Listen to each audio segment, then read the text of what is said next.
안녕하세요. 책 읽는 문학관 여원입니다. 오늘 읽어드릴 책은 최서혜 작가의 누이 동생을 따라입니다. 나는 해운대에서 단소 부는 한 남자를 만났습니다. 애꾸눈에 다리를 저는 남자였지요. 그날 저녁 해운대 바닷가에서 여러 사람들이 모여 술을 먹게 되었는데요. 그곳엔 단소 불던 그 남자도 있었습니다. 그는 왜 애꾸눈에 저는 다리를 갖게 되었을까요? 단소는 어떻게 불게 되었으며 가족은 있을까요? 부산에는 무슨 일로 와 있는 걸까요? 자꾸 그에 대해 궁금해지는데요. 최서혜 작가의 누이 동생을 따라 여운의 목소리로 들어보시죠. 구독과 좋아요, 알림 설정으로 함께 해주세요. 누이 동생을 따라 최서혜 4년 전 여름이었다. 나는 김군과 해운대에 갔다가 이 이야기의 주인공을 만났다. 그것도 그때의 비가 오지 않아서 예전과 같이 떠났다면 나는 이 이야기의 주인공과 만날 기회가 없었을 것이다. 해운대에서 이틀 밤만 자고 떠나 동네 온천으로 가려던 우리는 비 때문에 하루를 연기하였다. 김군과 나는 여관 2층 방에서 비에 잠긴 바다를 바라보면서 오전 중은 바둑으로 보내었다. 오정이 지나서 우중충하던 천기가 훤해지며 빛발이 거치었다. 구름 사이로 굵은 빛발이 군데군데 흘렀다. 조각조각이 서로 겹쳐 흐르던 구름은 석양이 이르러서는 한 조각도 남기지 않고 맑게 거치었다. 나는 김군과 같이 온천에 갔다가 붉은 빛발이 푸른 벌판에서 자취를 한 걸음 두 걸음 감추일 때 온천을 나섰다. 오랜 가뭄이 남겨주었던 텁텁한 기운은 비에 씻겨버렸다. 석양은 눈이 부시게 맑았다. 먼지를 뒤집어 쓰고 시들시들이 늘어졌던 아카시아 잎들은 어린애 눈동자처럼 반짝거렸다. 푸른 잔디와 흰 모래 깔린 저편에 굼실거리는 바다를 스쳐오는 바람은 여느 때보다 더욱 경쾌한 맛이 있었다. 나는 석양을 안고 여관으로 향하였다. 육가다에 수건을 걸친 김군도 나의 뒤를 따라섰다. 아까부터 들리는 단소 소리는 점점 가까이 들렸다. 길고 짧고 높고 낮게 흘러오는 그 소리는 발을 감추는 석양 볕을 따라 머나먼 바다 저편 하늘가로 흘러갔다. 우리는 단소 소리가 나는 저편 나무 그늘로 갔다. 단소 부는 사람 앞에 5, 6인이 반달같이 벌려서서 고요히 듣고 있다. 가슴에 석양을 받고 앉은 단소 부는 사람은 사람이 가고 오는 데는 아무 상관없다는 태도이었다. 깎은 지 오랜 머리는 두 귀를 덮었다. 가락을 뜯는 쇠갈고리 같은 손가락하며 땀과 먼지가 엉긴 시커먼 낯빛하며 둥긋한 이마 아래 조는 듯이 감은 눈은 푹 꺼져들어서 험상궂게 생겼다. 한 다리는 거두고 한 다리는 뻗고 앉아서 정신없이 단소를 불던 입술에서 스르르 떼었다. 그는 눈을 떠서 돌아선 사람을 바라보았다. 눈 뜨는 것을 보고 비로소 그가 애꾸눈인 것을 알았다. 그는 한숨을 휴 쉬더니 곁에 벗어놓았던 군데군데 뚫어진 검은 사아지 양복 저고리를 집어들고 일어섰다. 흙투성이 된 누런 양복 바지는 무릎이 뚫어졌다. 그는 서산에 뉘엿뉘엿 넘어가는 볕을 바라보더니 저편을 향하고 발을 떼었다. 그는 애꾸눈만이 아니었다. 왼편 다리까지 절었다. 나는 어디서 본 사람같이 느껴지면서도 얼른 생각이 나지 않았다. 나로도 알 수 없는 째릿한 감정으로 절름절름 걸어가는 그의 뒷그림자를 바라보았다. 여보게, 우리도 가세, 인젠. 나는 김군이 부르는 소리에 발을 떼어 놓았다. 나는 여관에 돌아와 머릿속을 언뜻 지나가는 기억에 옳지 하고 큰 발견이나 한 듯이 앞에 올라가는 김군에게 인제 생각나네. 말하였다. 지난봄 종로 야시장에서 지금 단소 불던 작자를 보았군. 하고 나는 돌아다보는 김군에게 말하였다. 그 단소 잘 부는데? 김군은 내 말에는 별로 흥미 없다는 듯이 말하였다. 야시에서 들을 땐 모르겠더니 예서 들으니 그럴듯한데?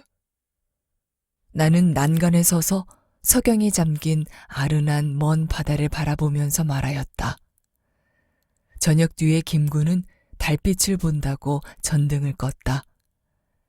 2층 난간에 나앉으면 바다와 산과 달 바라보는 맛은 옛날 한시를 읽는 맛이다. 서산에 넘어가는 해를 기다리고 있는 듯이 바다 저편 동쪽 산 위에 높이 솟은 달은 물 같은 빛발을 바다와 육지에 던졌다. 저녁 연기에 흐렸던 바다는 달빛에 잠겨서 전면에 은빛이 굽실거렸다. 그 위로 미끄러져 나가는 두어 개의 돛도 달지 않은 어선은 수묵을 찍은 것 같다. 두어 개의 어화가 해운대 아래 희미하였다. 바닷가에 어른대는 것은 사람의 그림자인가? 간간히 웃음과 노래가 흘렀다. 달이 높이 걸림을 따라 사면은 바닷소리와 바람소리와 달빛에 고요히 잠기었다. 낮에 불던 그 사람인가 보이. 김군은 드러누워서 모기를 날리다가 벌떡 일어난다. 단소 소리가 달빛을 타고 들려온다. 그걸세. 그 사람이야. 달빛이 흐르는 바다를 고요히 바라보고 앉았던 나의 가슴은 흘러오는 단소 소리에 아른아른 흔들렸다. 그 소리는 낮에 듣는 것보다 한껏 처량하였다. 이어지는 듯 끊어지는 듯 굵고 가늘게 흘러오는 그 소리는 밝은 달빛과 조화되어 달이 단소빛 소리인지 단소 소리가 달빛인지 바다와 산을 스쳐 먼 하늘가를 흐르는 그 소리는 때로 여울 소리같이 격하고 때로 먼 하늘의 기러기 소리같이 처량하였다. 나는 세상을 떠나 달빛을 타고 하늘로 오르는 듯이 표현한 맛을 느끼면서도 인간의 애틋한 심정을 벗을 수 없었다. 우상같이 앉아 바다를 바라보는 나의 머리에는 어제 들은 그 얘기가 떠올랐다. 자살. 젊은 여자의 자살. 젊은 여자로 물에 몸을 던졌다는 것도 그것이 보통 여자가 아니었다는 것은 역시 젊은 나의 가슴에 애틋한 그림자를 긋는다. 그가 죽었다는 곳은 지금 바로 내다보이는 저 아래편 해운대 앞바다였다. 바로 열흘 전입니다. 우리가 있는 웃방에 한 달 전부터 와 있는 마산 친구가 어제 우리와 같이 바다에서 거닐다가 말하였다. 그날 나는 저편에서 미역 감다가 그 사람 죽었다는 소리에 여러 사람과 같이 이리로 왔더니 아유, 끔찍도 흡디다. 하고 그는 그때의 광경이 눈앞에 떠오르는 듯이 이마를 찌푸렸다. 아유, 칭칭 부른 계집이겠지요. 머리는 흐트러지고 치마는 찢겼습니다 그려. 그런 것을 낚시질하던 웬 늙은이가 제기 꿈자리가 사납더니 어쩌고 투덜거리면서 옷을 벗고 들어가더니 저 바위에서 물결을 따라 오르락 내리락 하는 송장을 끄집어내왔는데 그는 바닷가를 가리키면서 바로 저기로군. 저기다 내다 놓은 것을 보고는 나는 그 어떤 친구가 동네에서 올 시간이 되었기에 여관으로 돌아갔지요. 그래 뒤에 들으니 하고 그는 그 죽은 여자의 내력을 들은 대로 이야기하였다. 그 여자는 부산 어떤 유곽의 창기였었다. 그는 몹시 더운 어떤 날 해운대에 나타났다. 포주의 학대에 못 이겨 도망한 거라고도 하고 어떤 놈과 배가 맞았다고도 하나 여기로는 혼자 왔었다. 그는 여관에 들어 하룻밤 자고 이튿날 새벽에 나가서 해가 낮이 되도록 돌아오지 않았다. 여관에서는 온천으로 찾아가 보았으나 없었다. 그래 여관에서는 퍽 궁금히 여기다가 그 소문을 듣고 와보니 그 여자라던데 부산서 포주가 와서 어딘지 묻었답니다. 하고 마산 친구는 창망한 바다를 바라보았다. 지금 나의 눈앞에는 보지도 못한 그 여자의 그림자가 창백한 얼굴로 떠오른다. 흘러오는 단소 소리는 그 그림자의 원한을 하소연하는 듯이도 들리었다. 9시가 친 뒤 이슥해서 나는 김군과 같이 바닷가로 나갔다. 그때는 단소 소리가 그친 뒤였다. 바람 소리와 물소리가 어우러져서 들을 지나 산으로 올라가는 맛은 한여름의 괴로움을 씻고도 남음이 있었다. 온몸에 달빛을 받고 시원한 맑은 바람을 쐬면서 달 아래 이슬에 빛나는 잔디를 밟고 바닷가에 나서니 흰 모래파는 은가루를 뿌린 것 같았다. 하늘과 땅에 찬 것은 달빛과 바닷소리와 바람소리였다. 그 속에 흘러오는 사람의 소리는 먼 세상에 떨어져 있는 사람의 소리같이 들렸다. 나는 아무 말도 없이 물결이 들어왔다가 밀리고 밀렸다가는 들어오는 바닷가로 올라갔다. 고기 후리를 느리는 어선 두 척이 구물거리는 물 위를 미끄러져 나간다. 여보게 하고 부르는 김군의 소리에 나는 발을 멈추고 머리를 돌렸다. 김군은 저편에 빈배를 의지하여 쳐놓은 모기장 앞에서 누구와 이야기를 하고 있었다. 걔서 뭘 하나? 나는 술노름이 벌어졌구나 생각하면서 말하였다. 이리 오게. 여기 마산 이 선생이 계시네. 김군은 말을 마치며 무슨 뜻인지 허허 웃었다. 이리 오세요. 같이 좀 놀 수 없을까요? 참 명창인데. 명창이야. 저편에 들어 누웠던 키 작은 친구는 그저 술이 취한 목소리였다. 이 자식 명창이라니. 명창? 하고 얼근 친구가 웃는 바람에 모두 한바탕 웃었다. 밤은 깊었다. 달은 바다를 지나 육지에 높이 솟았다. 물같이 맑은 빛은 아까보다 좀 찼었다. 애야차 애야. 애야차 애야. 후리당기는 소리가 저편 아래서 들렸다. 바다 저편에 수묵을 찍은 듯 하던 어선은 점점 후리 소리 나는 편으로 가까워진다. 단소는 언제 배웠어? 얼근 친구가 달빛이 넘실거리는 술잔을 들면서 그 사람을 쳐다보았다. 어려서 장난으로 불었지요. 별로 배우지는 않았습니다. 묻는 사람은 신기하게 물었으나 대답하는 사람은 극히 평범하였다. 여보, 언젠가 내가 서울 야시에서 뵌 듯한데. 나는 그를 건너다 보았다. 네, 서울에 있었습니다. 이곳 온 지 며칠 안 됩니다. 이런 놈의 신세가 그 어디를 가면 값이 있겠어요? 술에 젖은 그의 목소리는 아까보다 기운 있게 흘렀다. 천만에 그 팔자가 도리어 편할는지도 모르지요. 김구는 무엇을 생각하는 어조였다. 그 편해요? 그는 어이없다는 듯이 웃었다. 고향은 어디예요? 누가 묻는 말에 그는 고향이라고 할 것도 없지요, 이 팔자에. 나기는 평안도 영변서 났습니다. 하고 한숨을 쉬었다. 그는 지나간 기억을 밟는 듯이 왼쪽 눈을 먼 하늘에 주었다. 부모 처자가 다 있어요? 아무도 없습니다. 그 부모 처자가 있으면 이 꼴이겠습니까?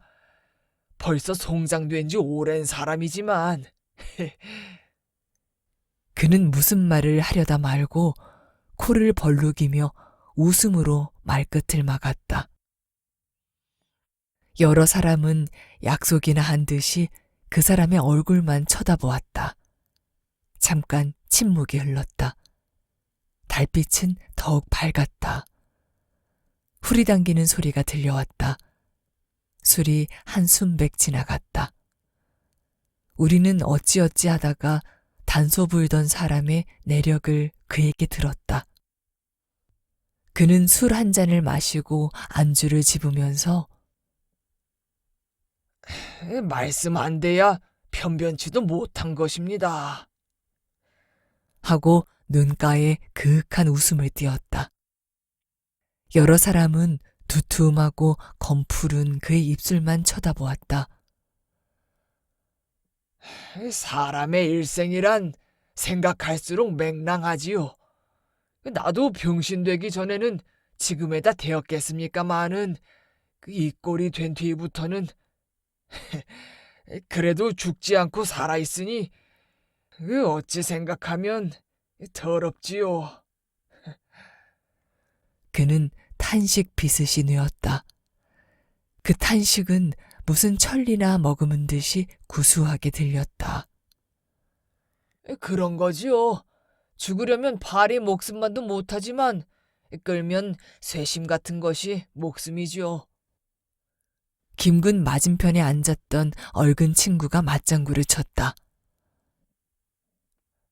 참말 그래요. 내 고향은 아까도 말씀드렸지만 평안도 영변이에요. 나는 사남매이지만 어머니에게는 남매뿐이외다. 우리 어머니에게는 나와 내 아래로 누이 동생이 있고 그리고 내 위로 남매가 있다는데 그들은 다 그들 어머니에게 외딸 외아들로 지금 어디가 있는지 살았는지도 모르지요. 아유, 그러면 어머니가 셋이게? 하, 김군은 의아한 눈으로 그 사람을 바라보았다. 그 사람은 김군의 말이 끝나자 곧 말하자면 그렇지요. 이 우리 아버지가 천하 남봉이든가 봐요. 어머니의 말씀을 들으면 평양 관찰사 누구와도 친하고 또 무슨 벼슬도 지낸 잘난 어른이라고 합디다만 그랬는지 저랬는지 나는 모릅니다. 내 기억에 남은 것은 아버지와 어머니가 밤낮 싸우는 것밖에는 없습니다. 하고 그는 잠깐 말을 그쳤다. 그의 어조는 내가 상상하던 바와는 딴판으로 퍽 점잖고 기품이 있었다.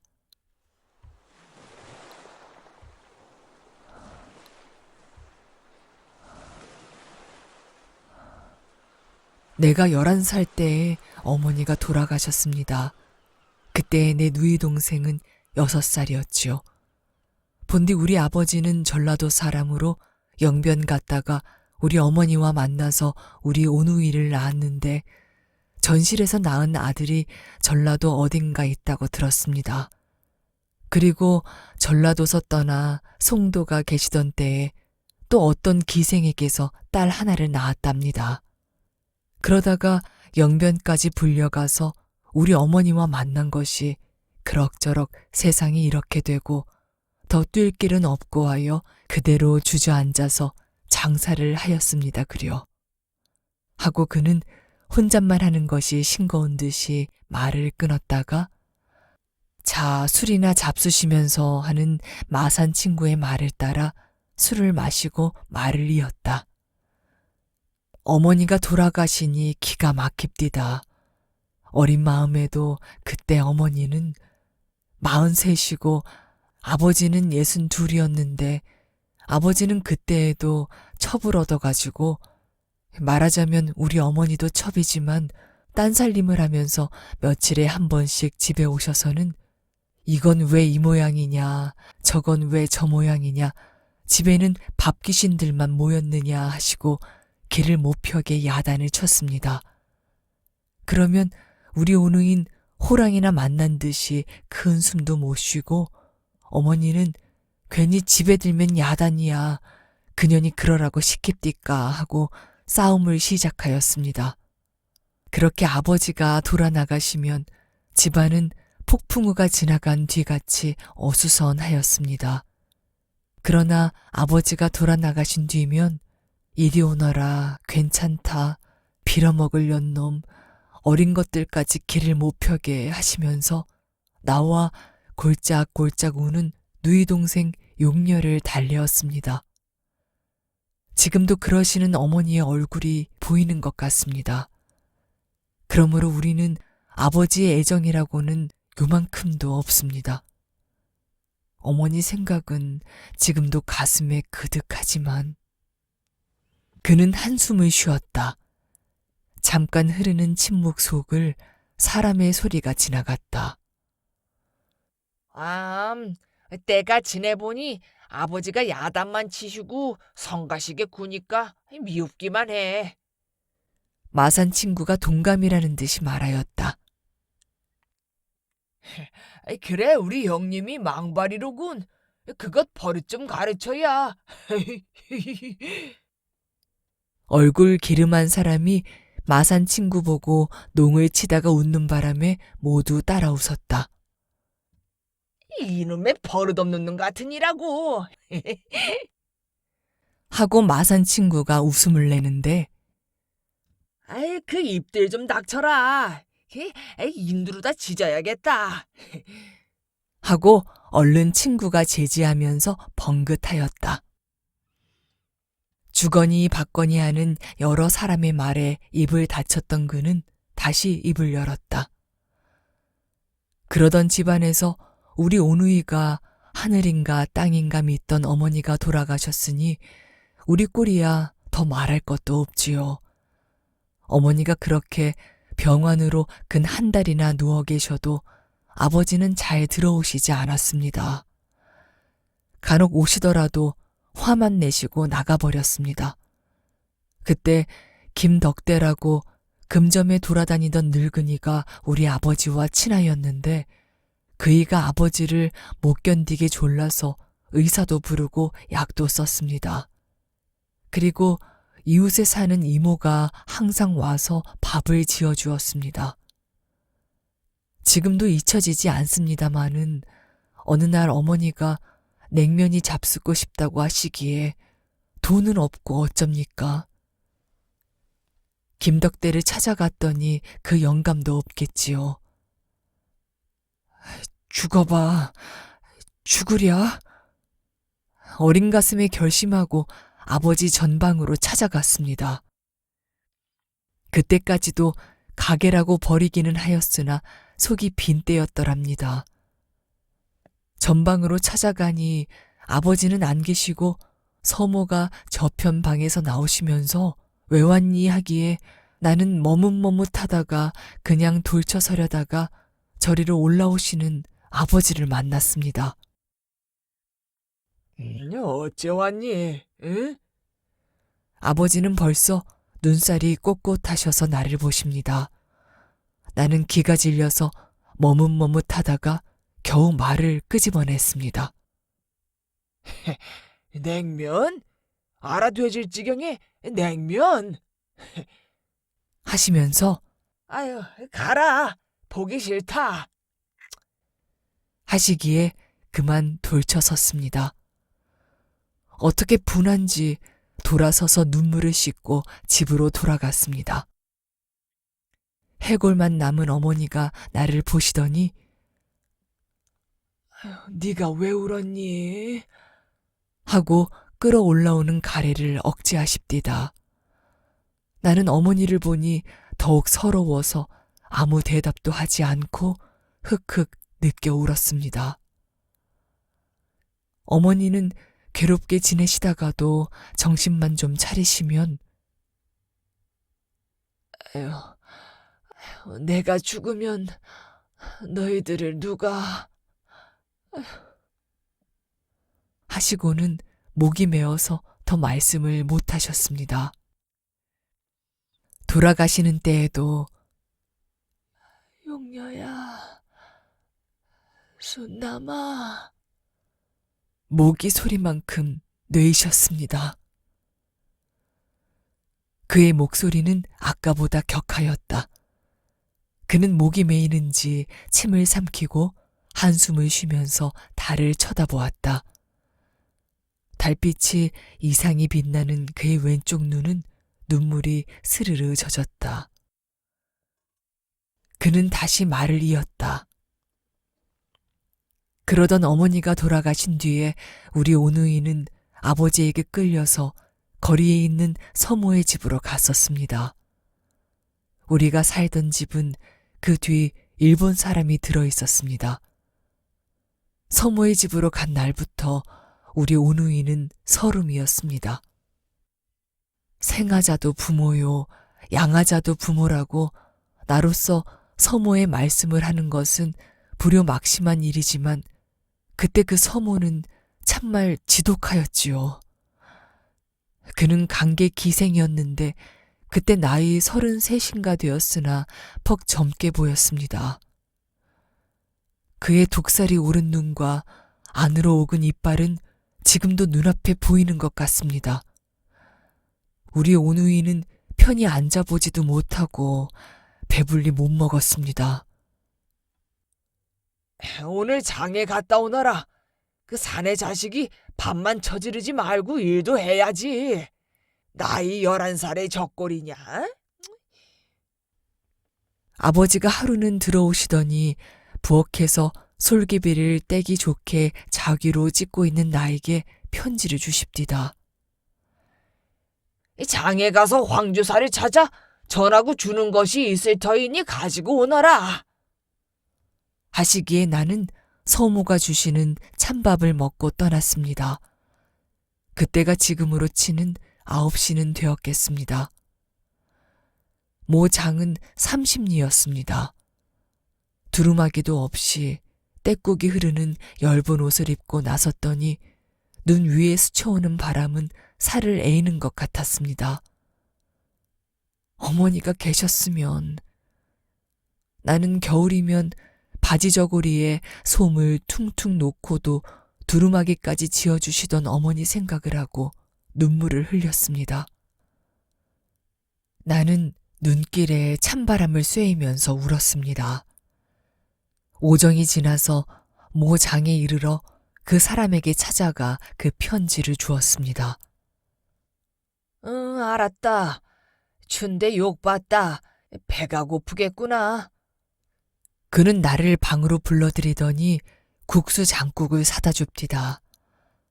나는 어떻게 고마운지 세상에는 친아버지보다도 나은 사람이 있구나 생각하니 눈물이 납디다.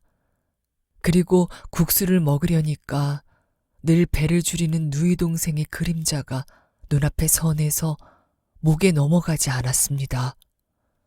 나는 그 황주사가 어디로 나갔으면 하고 은근히 기다렸습니다. 그가 만일 없었으면 그 국수를 좀 건져다 감추었다가 용녀에게로 갔다 싶었습니다. 그러나 그는 어디로 나가지 않았습니다. 내가 국수를 다 먹고 나니 그는 웃방에서 커다란 자루를 내다 줍디다. 그것은 녹말가루였습니다. 한 말은 되는 것 같았습니다. 그가 새끼로 짊어져 주기에 등에 지니 허리가 휘청합디다. 길에 나서 몇 걸음 걸으니 그 추운 날에도 땀이 흐릅디다. 땀을 흘리면서 찬바람을 받으니 더욱 견딜 수 없었습니다. 나는 그날 컴컴한 때 집으로 돌아갔습니다. 에휴, 요 베라먹을 자식. 어디 가서 낮잠 자다 지금 오니? 응? 집에선 애가 타도록 기다렸는데. 으휴, 서모가 나오더니 짐지고 마루에 올라서는 나를 사정없이 밀치겠지요. 그러지 않아도 기운 없이 허덕이던 나는 그만 모로 쓰러져 마루 아래 떨어졌습니다. 마루 아래 떨어지자 눈에서 불이 번쩍 나더니 이 눈, 온몸이 송그러들고 이가 빠각거렸습니다. 그래 눈을 붙잡고 몸을 일으키려니까 짐이 등을 꽉 잡아당겨서 그대로 몸을 틀면서 아이고, 아이고 하고 이를 갈았습니다. 언제 어디서 왔는지 용녀의 울음소리가 귓가에 들렸습니다. 에휴, 또 엄살이지? 어서 못 일어나겠니? 아휴, 서모의 악쓰는 소리가 들렸습니다. 아유, 이게 웬 피요? 어? 아이고, 눈 다쳤구나. 가게 심부름을 다니는 김서방이 나를 일으키다가 깜짝 놀라 치는 소리에 서모도 겁이 났던지 피가 무슨 피? 아유, 저런 못생긴 자식. 하는 목소리가 아까보다 누그러졌습니다. 그는 말을 마치고 기침을 2번이나 기쳤다. 나는 머리끝이 옴싹하고 가슴이 찌르르하여 전기를 받은 것 같았다. 아유, 끔찍하군. 마산 친구가 말하였다. 당시의 기억을 끌어내는 듯이 바다를 한참 내다보던 그는 천천히 입을 열어 이 눈은 하고 머른 눈을 손으로 가리키면서 이 눈은 그때에 이른 눈입니다. 이것도 내 팔자가 그리 되었겠지만 생각하면 생각할수록 분하고 원통합니다. 하긴 그보다도 더 큰 서름이 있지만. 팔자가 무슨 팔자요? 그렇게 지독한 계집도 있담? 얼근 친구는 그 사람의 말을 가로막으며 흥분한 어조로 말하였다. 그는 아무 대답도 없이 하고 자기 신세를 비웃는 듯한 코웃음을 쳤다. 나는 그를 다시금 쳐다보았다. 그 사람과 나 사이에 가로놓였던 장벽은 점점 물러가고 점점 친하여지는 듯하였다. 달은 한 공중에 높이 솟았다. 어디선지 물새의 울음이 파도 소리에 들렸다. 후리 당기는 소리와 멀리 울려오는 발전기 소리가 은근히 들리었다. 밤은 점점 깊었다. 그는 그저 말을 이었다. 그것은 내가 이 눈을 다치던 것은 13살 때이었습니다. 나는 그 뒤로 이 눈을 넉 달이나 앓다가 그 이듬해 봄에야 겨우 나았어요. 그해 여름에 아버지가 술 잡숫고 며칠 앓다가 돌아가셨습니다. 아버지는 돌아가시는 때에 무슨 생각이 나셨는지 보시기만 해도 이맛살 찌푸리시던 우리 오누이를 순남아, 용녀야. 하시며 불러들이시더니 두 눈에 눈물이 핑그르 돕디다. 나는 아마 죽나 보다. 너희 모아, 너희 오누이한테 내가 못할 짓을 했다. 하시고는 목이 메어서 다시 말씀을 못하시는데 두 눈에서 눈물이 흘러내리는 것은 지금도 잊혀지지 않습니다. 나는 그때 어떻게 서러운지 목 놓아 울었습니다. 9살 된 용녀도 엉엉 울었습니다. 나는 아버지의 따뜻한 사랑을 그때에 느꼈습니다. 아버지가 돌아가시던 해 초겨울에 서모는 집을 팔아가지고 자기 고향인 강계로 갔습니다. 나는 하는 수 없이 이모의 집으로 가고 용녀는 읍에서 50리쯤 되는 촌에 민며느리로 보냈습니다. 기구한 우리 오누이는 이렇게 갈렸습니다. 이모의 남편 되는 사람은 그때 40이 넘었는데 사람이 퍽 얌전하고 동리에서도 인심을 괴이고 지내었으나 집은 넉넉지 못했습니다. 나는 그때 다시 학교를 다녔습니다. 옛날 어머니 계신 때에 학교에 다니다가 중도에서 서모를 모시게 되면서 못 다니던 학교를 4년 만에 애꾸눈이 돼가지고 가니 반가워하는 사람은 없고 놀려주는 사람만이 있었습니다. 그때 학교란 우스웠지요. 20이 넘은 이는 고사하고 40 되는 사람이 학교에 다녔습니다. 그때 황해도 살다가 이사 온 사람이 하나 있었는데 그는 나보다 7살인가 6살 위로 나를 퍽 귀해하였습니다. 그런데 그 사람이 단소를 잘 불었습니다. 나는 그때 불어본 단소를 인제는 한평생 불다 죽을 것 같습니다. 내가 고향을 떠난 것은 17살 되는 해 여름이었으니 학교를 졸업하던 이듬해였습니다. 평양 나가서 공부한다는 것이 처음 목적이었습니다. 어디 가서든 편지 자주 해라. 응? 그리고 가보아서 고생되거든 오너라. 죽식간에 집에서 지내게. 이모부는 심리나 바래다 주면서 신신 부탁을 하였습니다. 나는 그날 용녀를 찾아보고 이튿날 떠났습니다. 그때 12살 된 용녀는 서모 밑에 있을 때보다 별로 나은 것 같지 않았습니다. 그는 나를 만나 갈리는 때까지 울기만 하였고 내가 떠나는 때 어디서 얻었는지 엽전 8잎을 내다 줍디다. 나오는 눈물을 억제하던 나도 울지 않을 수 없었습니다. 용녀야, 아무쪼록 괴로움을 참고 있거라. 응? 내가 가서 공부해가지고 올게.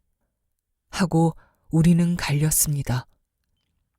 그것이 영영 갈리는 것이라고는 용녀도 몰랐을 것입니다.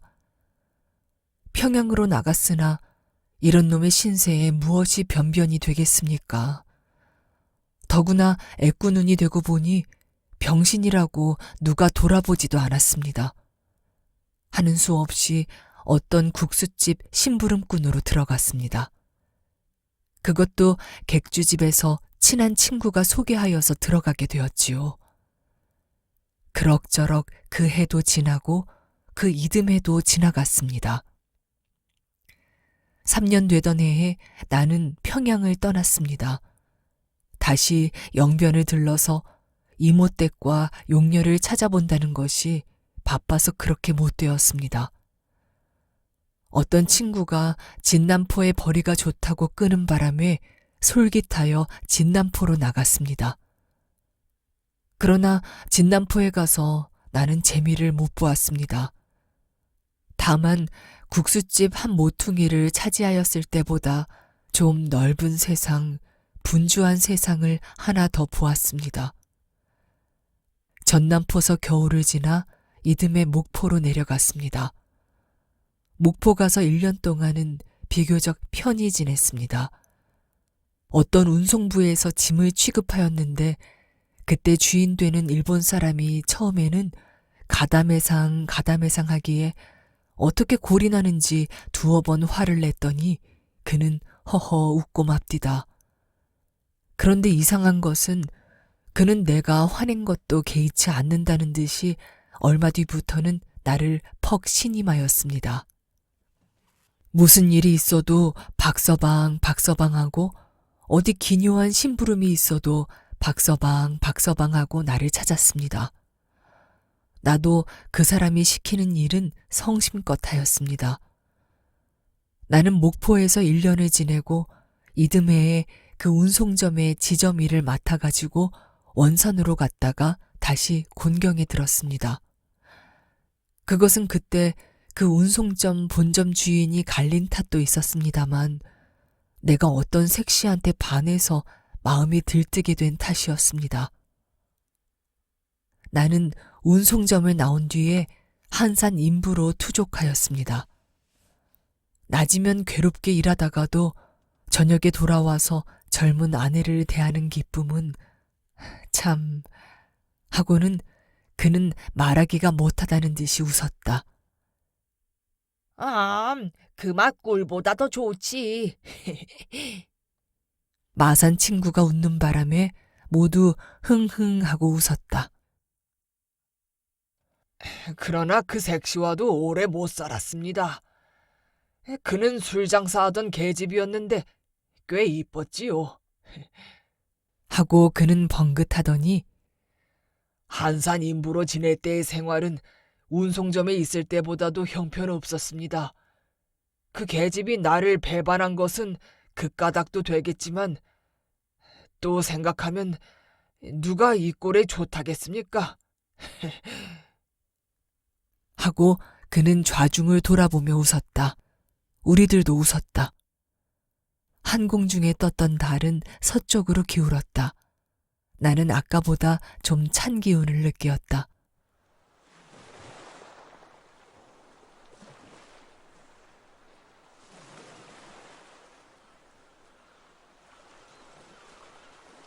나는 그때부터 술을 먹었습니다. 그 전에도 좀 먹기는 하였으나 그때처럼은 많이 먹지 않았습니다. 돈푼 있으면 술 먹고 없으면 단소나 그때에도 단소는 차고 다녔지요. 사람이란 이상한 것이 처음에는 고향 생각과 누이 동생 생각이 간절하더니 차츰 세월이 가고 멀어지니 애질자질하던 생각이 좀 엷어집디다. 그때까지도 편지 왕래가 있었으나 그 뒤로는 그것조차 없었습니다. 몇 번 편지하였으나 회답이 없기에 나도 그만두었지요. 그러나 때때로 조용한 때면 용녀 생각에 가슴이 찢겼습니다. 내가 회령가 있을 때에 어떤 고향 사람에게서 소식을 들으니 용녀는 성례까지 하고 잘 지낸다고 하였습니다. 나는 그 뒤로 어디가 오래 있지 않았습니다. 내가 회령에 있다가 부산 내려갔다 대구로 가보았습니다. 그렇게 다니는 사이에 일도 별일을 다 해보았습니다. 차도판으로, 항구판으로, 탄광으로 돌아다니는 사이에 술과 계집도 자연 가까워졌습니다. 그렇게 이리저리 흘러다니면서도 고향에는 못 가보았습니다. 이렇게 말씀하고 내가 용녀를 못 잊는다면 거짓말 같지만 실상은 빈 주먹만 들고 고향이라고 찾아가기가 못해서 못 간 것입니다. 그렇게 굴러다니다가 부산까지 가게 되었지요. 그것은 내가 26된 때이었습니다. 아니, 27. 그는 말 끊고 손가락을 꼽더니 옳군, 26이 맞습니다.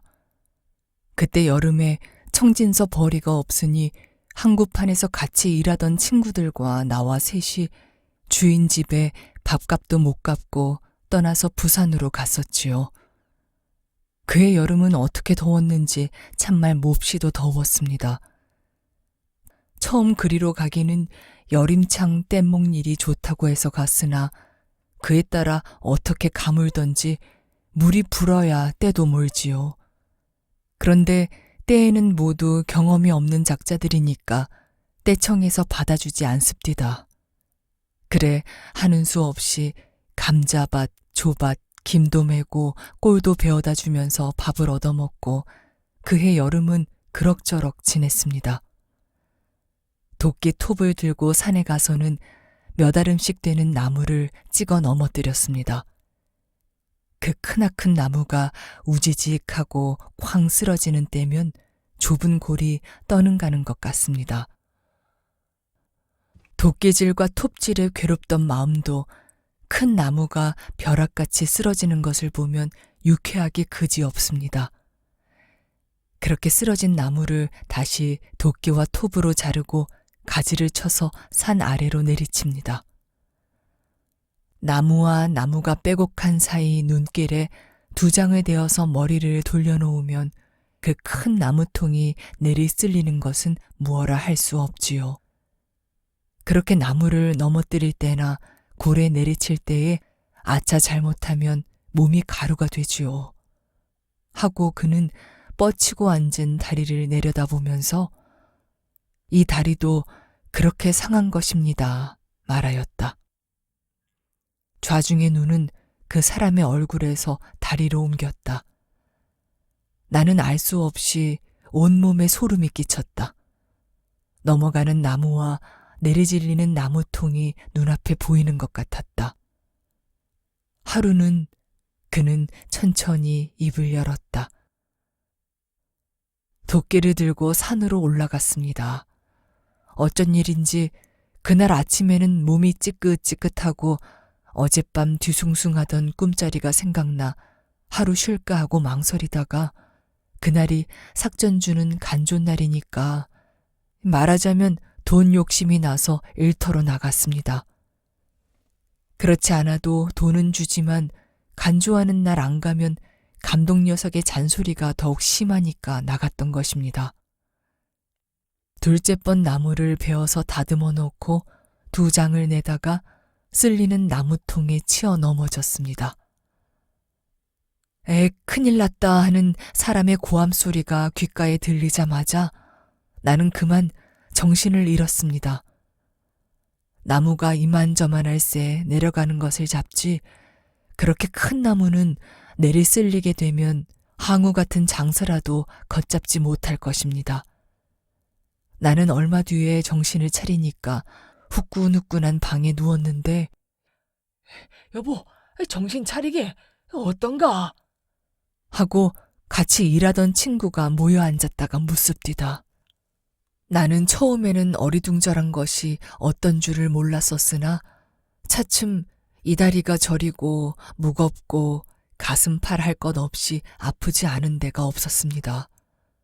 들으니 이 무릎 보시오. 지금도 이렇게 붉어졌습니다만 그때에는 심하였습니다. 이렇게 무릎을 삐고 넓적다리가 부러진 것을 모두 다리고 맞추어 놓고 나무를 대어 쳐맸습니다.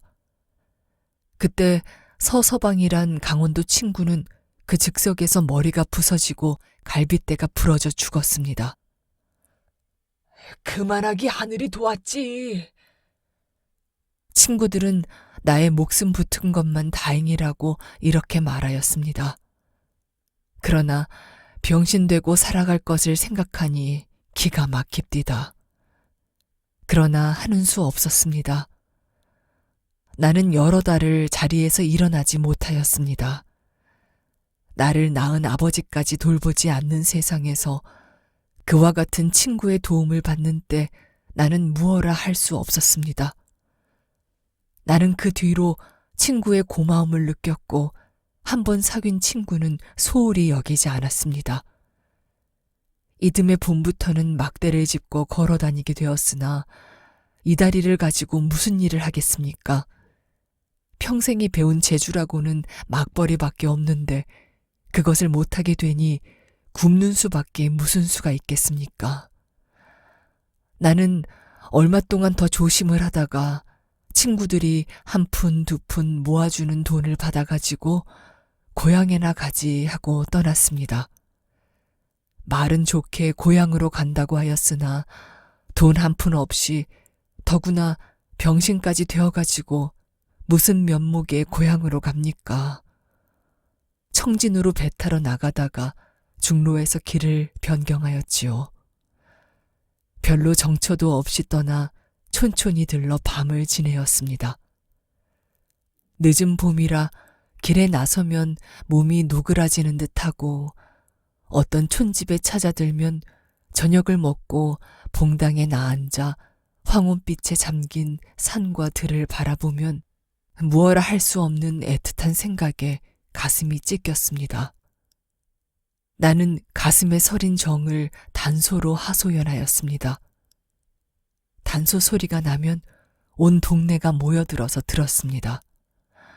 어떤 늙은이는 자기 집으로 끌고 가서 술도 받아주고 밥도 먹이고 어떤 사람은 돈푼씩 줍디다.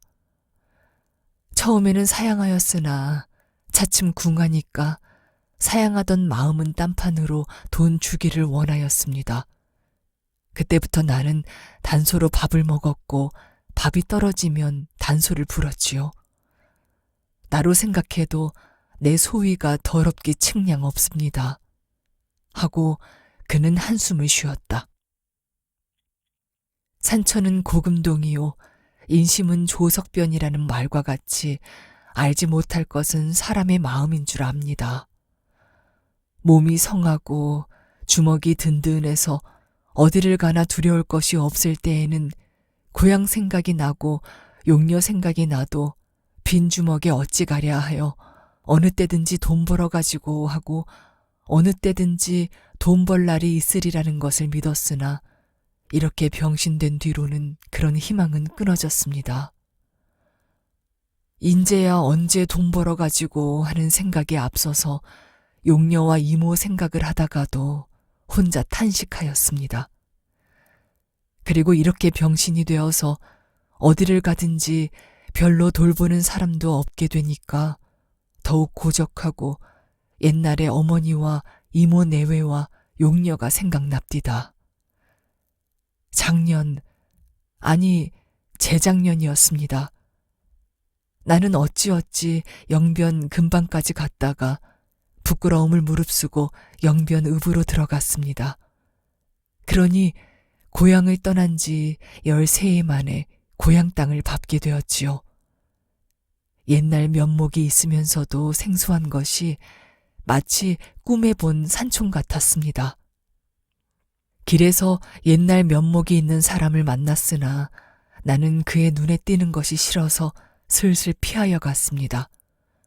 그렇게 이 골목 저 골목 돌아다니다 옛날에 내가 있던 이모의 집 골목에 들어서서 한참 가다가 나는 놀라지 않을 수 없었습니다.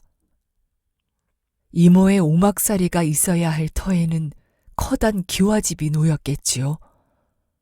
우리 이모가 갑자기 부자가 되었나 하고 나는 문패를 들여다보니 그것은 딴 사람이었습니다. 거리에 나오면서 누구 보고 물어볼까 하다가 나의 꼴이 이 꼴이 되다 보니 차마 묻지 못하였습니다.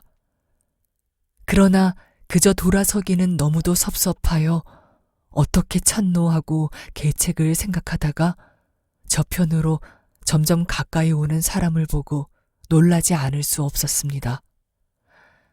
그 사람은 나에게 단소를 가르쳐 주던 소학교 시대 친구였습니다. 나는 머뭇거리다가 지나가려는 그의 이름을 불렀습니다. 이게 웬일이오? 어? 그는 나를 돌아다보고 의아해하더니 차츰 눈이 둥그레져 내 손목을 잡았습니다. 이렇게 만나기는 참 뜻밖인데. 나는 그 사람이 반가우면서도 사람의 시선이 몸에 스치는 것이 싫었습니다. 자, 우리 집으로 갑시다. 어? 그 사람은 싫다는 나를 짓궂게 끌었습니다. 그는 옛날 집대로 있었으나 모든 것이 옛날만 못하였습니다. 그도 변모가 퍽 되었습니다. 차츰 얘기하지. 내가 모든 것을 물으니 그는 이렇게 대답하였습니다. 나는 저녁 때 그의 얘기를 들었습니다. 그의 말을 듣는 나는 무어라 형용할 수 없는 감정에 어쩔 줄 몰랐습니다. 이모 내외는 3, 4년 전에 북간도로 갔다는데 소식이 없었습니다. 늙은이가 간도 간다고 나으리라마는 낯익은 곳에서 남에게 창피하니까 갔나 보더군요. 그리고 용녀는 참말 기막힌 일이지요. 그는 차마 말할 수 없다는 듯이 한참이나 머뭇거리다가 용녀는 신세를 망쳤습니다. 내가 떠난 뒤에 성례하여 그럭저럭 살았으나 그 남편 되는 사람이 아편장이가 되었더랍니다. 본래 없는 형세의 그 꼴이 되니 집안은 더 말할 수 없이 되고 용녀의 괴로움은 컸던가 봅니다. 그것도 시어머니와 시아버지가 있었다면 괜찮았겠는데 그들이 구모라고 남편이 그 꼴이니 얼마나 괴로웠습니까? 그 뒤 그들은 평양 가까운 곳으로 이사하였다가 그 남편은 용녀를 어떤 유곽에 팔아먹고 도망하였습니다. 그 뒤 용녀는 안동현 어떤 유곽에 있다고도 하고 대련 어떤 유곽에 있다고도 하는데 잘 알 수 없다고 하였습니다. 나는 그 말을 듣고 그날 밤을 일각이 삼추같이 지냈습니다. 이튿날 떠나 절름절름하면서 안동현으로 향하였습니다. 안동현과 대련의 유곽 밖으로 돌아다니면서 찾아보았지요. 나는 용녀라고 불렀으나 용녀를 아는 사람은 없었습니다. 나는 단소를 불며 다녔습니다. 단소 소리에 머리를 내미는 분바른 여자의 얼굴은 마른 내 가슴에 이상한 물결을 쳤습니다. 나는 그 속에서 용녀 비슷한 얼굴만 보면 가까이 가서 들여다보았더니 얘 너한테 반했나 보다. 아이, 별꼴 다 보겠네. 하고 저희들끼리 농도하고 욕도 합디다. 그러나 근 1년이나 그렇게 다니면서 물어보았더니 나는 대련 창기들과는 거의 면목이 익어지고 또 용녀란 이름은 이 입 건너 저 입 건너 그들이 대개 알게 되었습니다. 처음에는 그들이 용녀를 감추고 가르쳐주지 않는 것 같이 생각이 되었으나 그 뒤에는 참말로 거기에는 용녀가 없다고 믿었습니다. 그래 나는 떠나려고 하였지요. 그러다가 하루는 어떤 키 작고 예쁘장하게 생긴 색시가 그것이 아마 개월인가 봐. 그래, 오라. 영변이 고향이라든가? 한데 키가 크고 눈이 작은 저 어른 말과 같이 생긴 애야요. 참, 그 오빠가 있는데 애꾸눈이래. 하고 나를 보더니 서울 신맛집 모모루에가 찾으세요. 하고 가르쳐 줍디다. 나는 어떻게 반가운지 미칠 것 같습디다. 이튿날 그곳을 떠났습니다. 도보로 근 한 달이나 걸려서 서울로 갔습니다. 서울 가서 그런 색시를 찾았더니 얼마 전에 군산 유곽으로 갔다고 역시 어떤 색시가 가르쳐 줍디다. 나는 그만 어깨가 축 늘어지고 가슴이 덜렁 내려앉았습니다. 여러 가지 사정으로 서울서 봄을 지나 군산으로 내려갔습니다. 돈이나 있어서 차를 타고 다녔으면 무슨 걱정이겠습니까마는 이 다리를 가지고 도보로 다니니 그 고생은 무어라 할 수 없이 컸습니다. 그렇게 군산으로 간 것은 작년 여름이었지요. 군산 가서 한 달이나 찾았습니다. 그들은 내 꼴이 이 모양이니 잘 가르쳐주지 않습디다. 그런 것도 귀찮게 돌아다니면서 단소를 불다가는 물어보았더니 서울서 온 평안도 색시 개월이가 얼마 전에 부산으로 내려갔다고 합디다. 나는 다시 부산으로 떠나 내려가다가 중로에서 절도 혐의로 경찰서에 잡혔지요. 가도록 심산이라더니 놔두고 한 말인가 봐요. 그래 얼마 신고하다 전에 부산 가서 군산서 가르쳐 주던 그 유곽으로 찾아갔더니 참 그는 기가 막힌 듯이 머리를 들어 하늘을 쳐다보았다. 나의 머릿속에는 아까부터 떠오르는 생각이 있었다. 먼 촌에서 닭 우는 소리가 들렸다. 이곳 와서 하고 그는 입을 열었다. 용녀는 열흘 전에 이곳 와서 물에 빠져 죽었답니다. 나는 마지막으로 얘까지 찾아왔습니다마는 조금만 일찍이 왔다면 그가 죽지 않았을는지. 이때 곁에 앉았던 친구가 전번에 그 송장이로군. 하고 말하였습니다. 그는 말을 하고 그 사람을 바라보더니 나도 이곳을 인제는 떠나겠습니다. 하고 고요히 말하였다. 나는 이튿날 아침차로 김군과 같이 동네 온천으로 갔었다. 그 이튿날 해운대에서 온 사람의 편에 그 단소 불던 사람도 어제 낮에 물에 빠져 죽었다는 마산 친구의 편지를 받았다. 그도 누이 동생의 뒤를 따랐는가.